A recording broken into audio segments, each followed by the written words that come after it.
Halo semuanya, hari ini kita akan membahas dua hal penting yang sangat berpengaruh terhadap jalannya pemerintahan dan kesejahteraan masyarakat di Indonesia, yaitu otonomi daerah dan good and clean government, atau dalam bahasa Indonesia disebut sebagai pemerintahan yang baik dan bersih.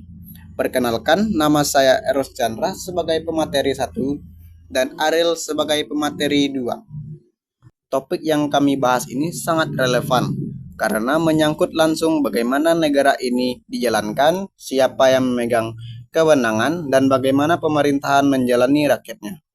Mari kita mulai dengan memahami apa itu otonomi daerah. Secara sederhana, otonomi daerah adalah kewenangan yang diberikan oleh pemerintah pusat kepada daerah untuk mengurus dan mengatur urusan pemerintahannya sendiri. Artinya, pemerintah daerah seperti provinsi, kabupaten, dan kota punya hak untuk membuat kebijakan, mengambil keputusan, dan menjalankan program sesuai kebutuhan masyarakat di wilayahnya masing-masing. Otonomi daerah merupakan bagian dari sistem desentralisasi di mana kekuasaan tidak hanya berpusat di Jakarta atau pemerintah pusat saja, tetapi dibagi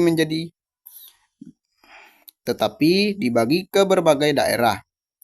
Dengan cara ini, pemerintah daerah bisa lebih mandiri, lebih fleksibel, dan lebih dekat dengan rakyat yang mereka layani.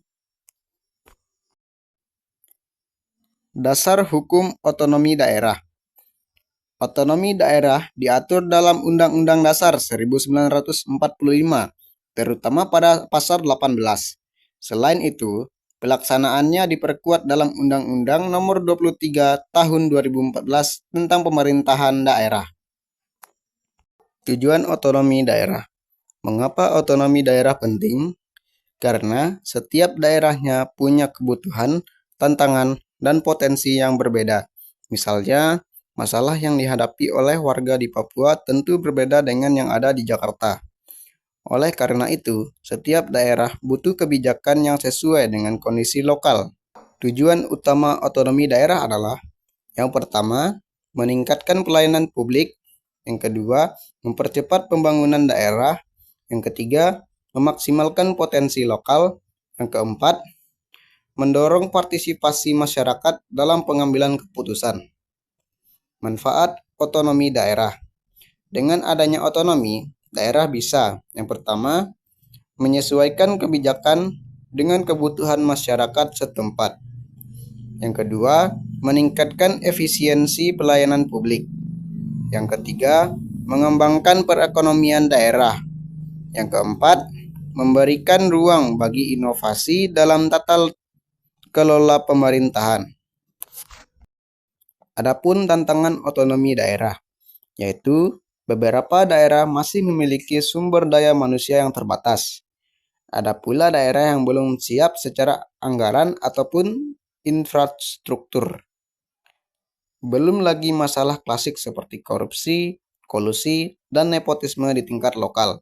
Oleh karena itu, otonomi daerah harus diiringi dengan pengawasan, peningkatan kapasitas, dan komitmen pada tata kelola yang baik. Kejaksaan Agung atau Kejagung berhasil mengungkap siasat permainan dalam dugaan korupsi pengadaan laptop Kemendikbudristek 2019-2023. Kasus tersebut diduga melibatkan dua anak buah Menteri Nadiem Makarim dengan dugaan korupsi hampir mencapai angka 10 triliun rupiah. Menurut Kepala Pusat Penerangan Hukum atau Kapus Penkum Kejagung Harli Siregar, keduanya mengganti spesifikasi OS berbasis Chromebook.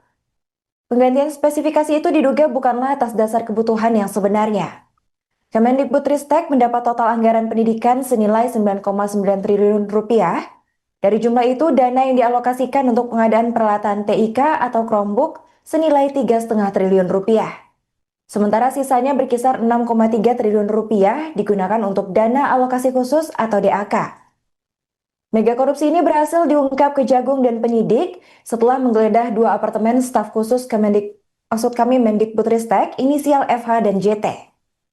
FH sendiri diduga merupakan staf khusus bidang isu-isu strategis Fiona Handayani, sementara JT adalah staf khusus bidang pemerintahan. Dari pengungkapan kasus ini diketahui bahwa Kejagung belum menetapkan tersangka sama sekali. Saat ini penyidik disebut masih berfokus untuk mengumpulkan berbagai bukti untuk penetapan tersangka. Harli menyebut bahwa tak menutup kemungkinan jika Mendikbudristek Nadiem Makarim berpeluang diperiksa atas perkara ini. Kalau ini kan mengenai pengadaan laptop ini kan sempat memang ada di zamannya era Pendikbud Nadiem Makarim. Nah, apakah memang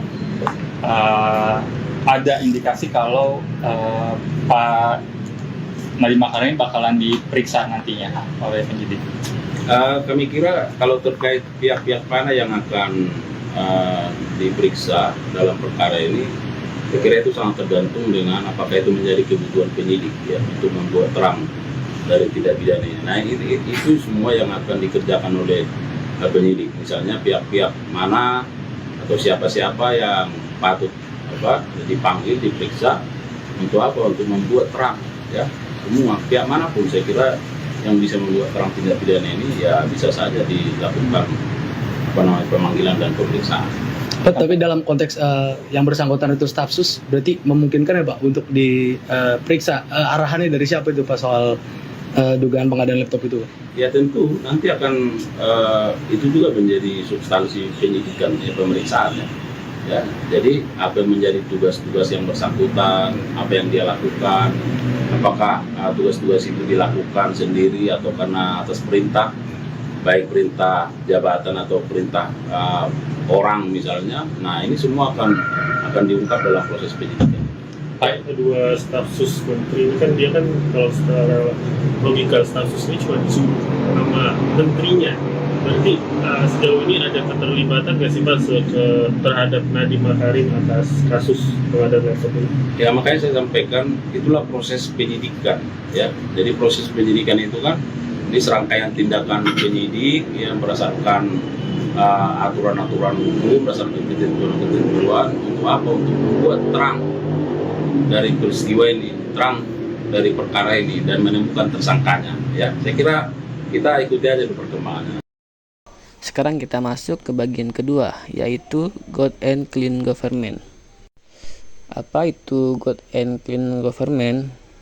Good and Clean Government berarti pemerintah yang berjalan secara baik dan bersih. Good Government berarti pemerintah yang efisien, transparan, akuntabel, dan responsif terhadap kebutuhan rakyat. Sementara Clean Government berarti pemerintahan yang bebas dari korupsi, kolusi, dan nepotisme. Dalam sistem demokrasi, Good and Clean Government bukan sekedar tujuan, tapi juga keharusan. Tanpa tata kelola yang baik dan bersih, pemerintah tidak akan dipercaya oleh rakyat.